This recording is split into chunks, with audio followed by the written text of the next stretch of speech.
وس کم نیک اعمال چې دي نو دا نیک اعمال د دې بدله الله رب العزت فرشتو ته فرمایي زما د بندگانو لور کوي مونږ یې کړی دی الله رب العزت فرشتو ته فرمایي زما فرشتو ورکوي ولا بدله فرشته ولا بدله ورکوي سونه ولا ورکو چاله 27 درجه ورکوي چاله 25 درجه ورکوي چاله انتهایی سیوا ورکوي چاله 2 درجه چاله 1 درجه هر سړی د اخلاص مطابق هغه الله تعالی اجر ورکوي د قران تلاوت یې کړی دی سوال ورکو دا ولا ورکوي دا ولا ورکوي محلات ولا ورکوي سنت یې کړی دی ولا سو ورکوي دی ولا محلات ورکوي بلډینګونه ولا ورکوي زمکه ولا ورکوي دا هر څه به ته ملاوي فرشته ولا ورکوي فرشته انعامات تقسیمي پدې کې الله رب العزت دا فرشته عرض کوي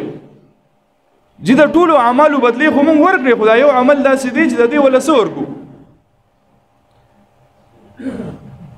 الله رب العزت ته فرمایي چې دا عمل داسې عمل دی دا روزدار دی د روزې نیولې دی د روزې داسې عمل دی زما فرشتو تاسو ټول فرشتي ته اخوا شئ زما د بندنه اخوا شئ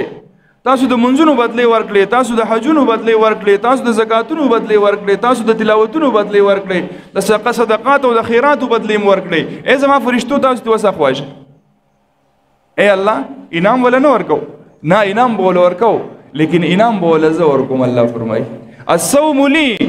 دا روزه زما د بار نیولې ده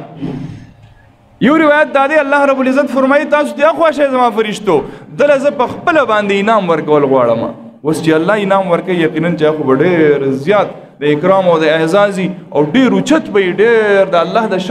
د شان مطابق به نو الله رب العزت فرمایي زما فرشتو تاسو ته خواشه دله ز په خپل باندې بدل ورکوم روزدار را روان دي او ټول خلک بدل را پریده لکه خواشه وای چرته زی الله رب العزت ول په خپل باندې بدل ورکي او دویم روایت مطلب دا دی چې الله رب العزت فرمایي چې د انعام او د بدله دا چې زه به په خپل باندې ملوي زه به ورته په خپل باندې ملوي